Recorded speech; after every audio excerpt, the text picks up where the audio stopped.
Angkatan 9 Kota Semarang akan melakukan kegiatan demonstrasi kontekstual modul 2.3 coaching dalam supervisi akademik terdiri dari pengamat atau observer, coach, dan coaching. Saya Istiari Novita sebagai observer. Saya Iin Novika Sari sebagai coach. Dan saya Zainatul Fahira sebagai coach. Selamat menyaksikan. Assalamualaikum Bu Iin. Waalaikumsalam Bu Isti. Bagaimana kabar hari ini? Alhamdulillah saya baik-baik saja, sehat walafiat. Bu Isti gimana? Alhamdulillah Bu Iin. Sebelum coaching dilakukan pada hari ini, saya ingin berdiskusi tentang penilaian rubrik penilaian coaching hari ini. Saya ingin mengamati coach dan coachee di dalam percakapan, apakah dia sudah menggunakan alur kita atau belum. Yang kedua, apakah coach sudah memberi pertanyaan yang berbobot pada coachee sehingga bisa menggali kompetensi yang coachee miliki. Dan ini pertanyaan pertama yang akan saya tanyakan pada Bu Iin.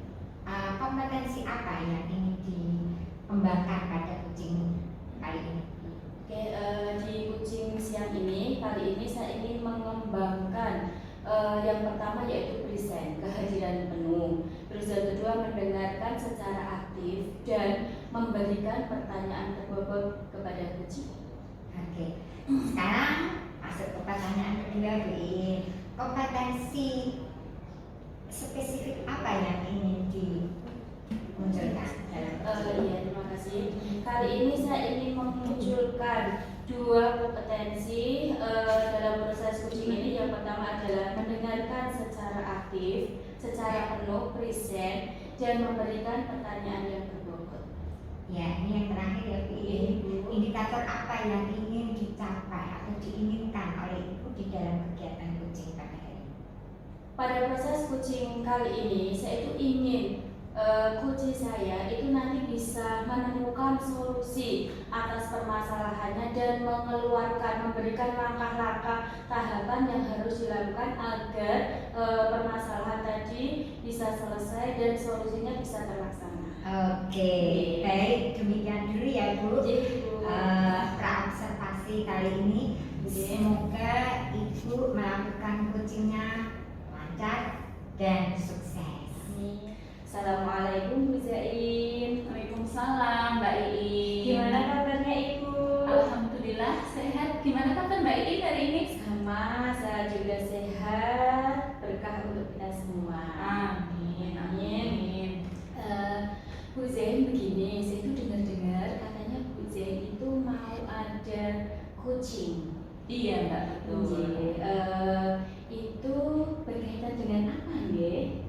Iya, terima kasih Mbak. Sebenarnya tuh saya mau cerita itu udah lama, tapi karena baru kali ini ada kesempatan untuk ketemu sama Mbak Iin, di sini saya ingin menceritakan sedikit tentang permasalahan saya. Sebenarnya itu saya mau cerita Mbak Iin. Di sekolah saya itu kan banyak guru-guru dalam tanda kutip senior itu ya. Mereka ini ketika saya amati pola pembelajarannya itu kok saya kurang serg gitu Mbak Iin. Mereka itu susah banget untuk diajak maju. Jadi yang metode yang digunakan hanya ceramah dan ceramah lagi. Kok seakan-akan tuh tidak ada metode yang lain. Padahal kan untuk era ini Mbak Iin harusnya kan kita bisa mengikuti perkembangan zaman, apalagi kita sebagai seorang pendidik. Nah, yang menjadi unek-unek untuk saya ini, saya pengen ini gimana sih caranya biar Bapak Ibu guru ini mau diajak untuk maju begitu Mbak Iin. Oh, jadi permasalahan panjenengan itu tentang rekan kerja teman sejawat yang mengajarnya masih menggunakan metode yang konvensional seperti itu, untuk apa ya, dalam percakapan ini apa yang akan panjenengan dapatkan? Sebenarnya tuh saya pengen adanya perubahan di sekolah saya Mbak Iin, terutama perubahan dalam hal mengajarnya itu. Jadi perubahan yang berbentuk apa? Perubahan paling tidak itu kalau dalam mengajar itu tidak monoton dengan gaya-gaya itu aja, kan biasanya pakai yang ceramah itu ya. Sebenarnya kalau menurut saya itu kalau ceramah malah menyulitkan diri sendiri. Selain kita capek, itu belum tentu siswa yang kita ajar itu bisa fokus ke apa yang kita sampaikan kepada mereka. Bahkan saya lihat di kelas-kelas itu banyak siswa yang suka malas-malas gitu Mbak Iin.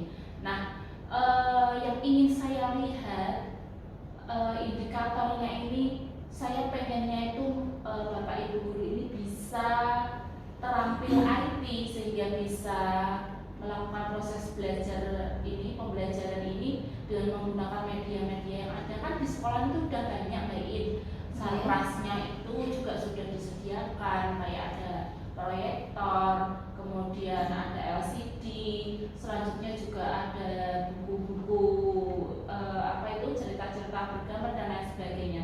Nah, saya pengennya itu mereka memanfaatkan sarana yang ada. Jadi metodenya, medianya, kalau bisa itu diubah begitu Mbak Iin.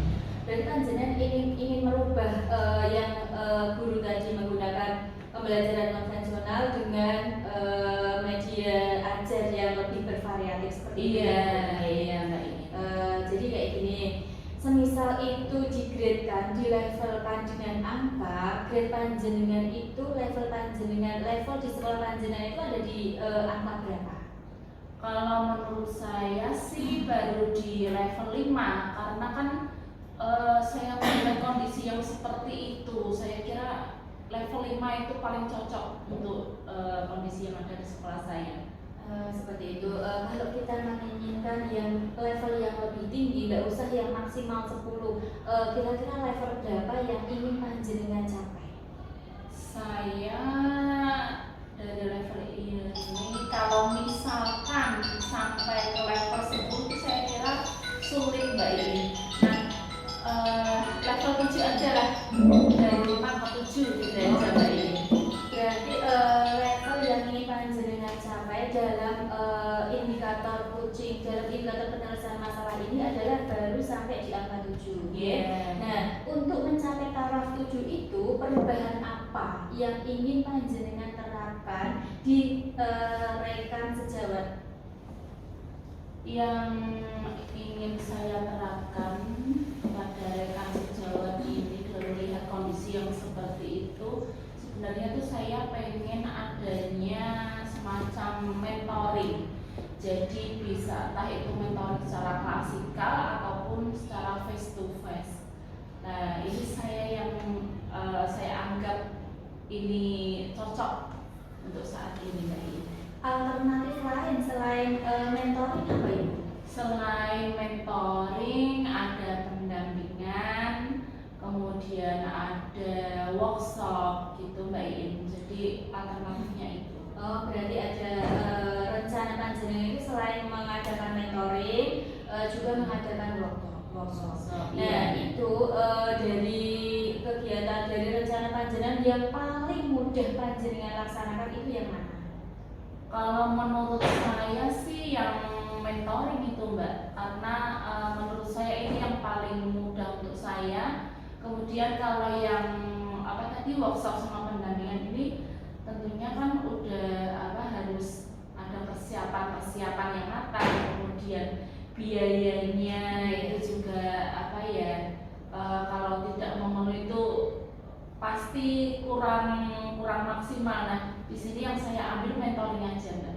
Oh, jadi panjenengan akan mengambil langkah mentoring sebagai pijakan awal. Nah, untuk bisa melakukan mentoring itu, panjenengan akan mempunyai trik-trik apa, langkah apa agar kegiatan itu bisa tercapai? Untuk langkah-langkahnya, sebenarnya sih saya juga lagi mikir ini Mbak Iin, gimana langkah-langkahnya. Kalau menurut saya sih, saya pengen minta bantuan teman-teman yang kebetulan tuh di tempat saya ada yang namanya Pak Niko sama Bu Kanti. Ini kan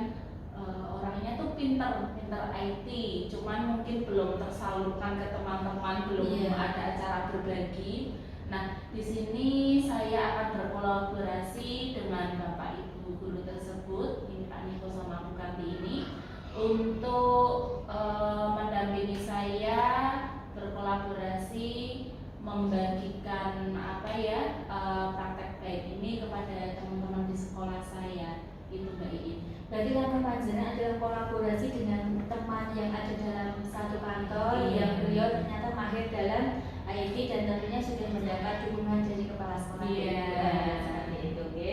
Terus Ibu, ini pertanyaan terakhir dari coaching kita siang hari ini, kali ini apa yang Ibu dapatkan? Dari coaching siang hari ini saya mendapatkan tadi begitu saya menangkap ada pertanyaan-pertanyaan pematik yang kemudian bisa menumbuhkan cara saya berpikir ke hal-hal yang positif, maka secara garis besarnya saya menemukan suatu solusi dan langkah-langkah gimana nanti apa yang akan saya lakukan ketika saya berhadapan dengan teman-teman guru yang ada di sekolah saya. Jadi saya semacam ada gambaran-gambaran tentang solusi apa nanti yang akan saya ambil.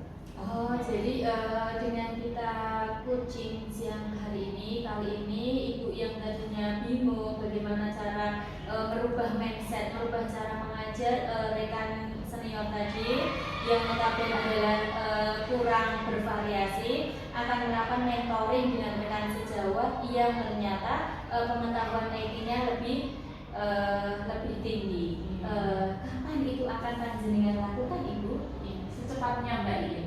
Kalau bisa besok pagi. Kan kebetulan ini sudah selesai tes, jadi nanti sambil kami menilai pekerjaan anak-anak, kami juga bisa berbagi, kan tidak membutuhkan harus ada semuanya harus berkumpul. Nah, ini saya bisa lakukan face to face dulu. Jadi itu langkah singkat yang nanti akan merubah mindset rekan sejawat. Semoga harapan kita segera dilaksanakan dan saya tunggu berita baiknya dalam penyampaian hasil positif yang Ibu lakukan bersama teman-teman. Iya Mbak Iin. Seperti itu Ibu.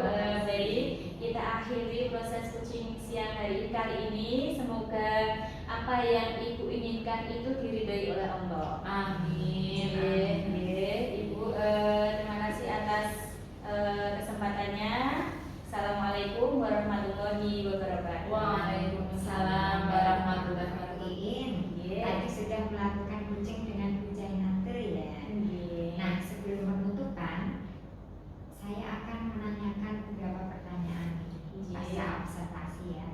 Pertama, apa saja yang sudah Bu Iin lakukan pada saat melakukan coaching terkait indikator yang ingin dicapai? Tadi saya sudah melakukan coaching dengan Bu Zain, yang dimana prosesnya itu sudah sesuai dengan alur Tirta. Yang pertama yaitu tujuan, identifikasi, rencana aksi, dan tanggung jawab, sehingga alur itu dapat membuat coach menemukan solusi atas permasalahannya sendiri. Oke, Bu Iin, menurut saya sebagai observer, tadi saya melihat sudah proses coachingnya sudah baik karena sudah menggunakan alur Tirta, dan Bu Iin sebagai coach juga bisa menggali potensi yang ada di coach yaitu Bu Zainate. Nah, pertanyaan saya, kompetensi apa yang ingin dicapai atau dikembangkan lagi? Saya ingin lebih memahami dalam artian ketika kita coaching, kita sebagai coach lebih memahami coaching sehingga kita itu nanti akan lebih baik dalam melakukan proses coaching. Seperti itu, Bu. Oke, nah itu semoga kedepannya kita bisa melakukan coaching dengan lebih baik ya Bu ya. Amin. Demikian observasi kita hari ini, semoga bermanfaat bagi kita semua. Amin. Saya tutup. Wassalamualaikum warahmatullahi wabarakatuh. Waalaikumsalam